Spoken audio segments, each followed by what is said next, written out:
ಜೊತೆಗೆ ಸತೀಶ್ ಜಾರಕಿಹೊಳಿ ಅವರು ಕೂಡ ಇದ್ರ ಬಗ್ಗೆ ರಿಯಾಕ್ಷನ್ ಕೊಟ್ಟರು.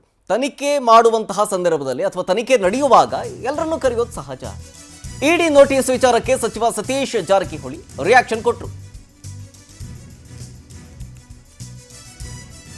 ಈ ವಿಚಾರವನ್ನು ನಾವು ರಾಜಕೀಯವಾಗಿ ನೋಡಬಾರದು. ನೋಟಿಸ್ ಯಾಕೆ ಅಷ್ಟು ಪ್ರಾಮುಖ್ಯತೆ ಕೊಡಬೇಕು? ಅದಕ್ಕೆ ಎರಡೂ ಸಂಸ್ಥೆಗಳು ಒಂದೇ ಬಾರಿಗೆ ಹೇಗೆ ತನಿಖೆ ಮಾಡೋಕ್ಕೆ ಸಾಧ್ಯ? ಇವರು ಹಾಗೆ ಹೇಳ್ತಾ ಇದ್ದಾರೆ. DCM DK ಶಿವಕುಮಾರ್ ಅವರು ಕೂಡ ಅದನ್ನೇ ಹೇಳಿದ್ರು, ಜಾರಕಿಹೊಳಿ ಅವರು ಅದನ್ನೇ ಹೇಳ್ತಾ ಇದ್ದಾರೆ. ನೋಟಿಸ್ ಕೊಟ್ಟಿದ್ದಾರೆ, ಈಗ ಉತ್ತರ ಕೊಡೋ ಜವಾಬ್ದಾರಿ ಇದೆ. ಎರಡು ಸಂಸ್ಥೆಗಳು ಒಂದೇ ಬಾರಿಗೆ ಹೇಗೆ ತನಿಖೆ ನಡೆಸೋಕೆ ಸಾಧ್ಯ ಹೀಗಂತ ಪ್ರಶ್ನೆ ಮಾಡಿದ್ರು. ಜೊತೆಗೆ ರಿಯಾಕ್ಷನ್ ಕೊಟ್ಟರು ಇಡಿ ನೋಟಿಸ್ ಸಂಬಂಧ ಸತೀಶ್ ಜಾರಕಿಹೊಳಿ. ನೋಡಿ, ಅದು ಎನ್ಕ್ವೈರಿ ಮಾಡ್ತಿದ್ದಾರೆ. ಅದು ಕಂಪ್ಲೀಟ್ ಆಗ್ಬೇಕಾದ್ರೆ ಎಲ್ಲರೂ ಕರೆದ ಎನ್ಕ್ವೈರಿ ಮಾಡ್ತಾರೆ. ಇದೇನು ಹೊಸದಲ್ಲ. ಇಡಿ ಅವ್ರು ನೋಟಿಸ್ ಕೊಡುದು, ಲೋಕಾಯುಕ್ತ ಕರೆಸೋದು ಇದೇನು ಹೊಸದಲ್ಲ.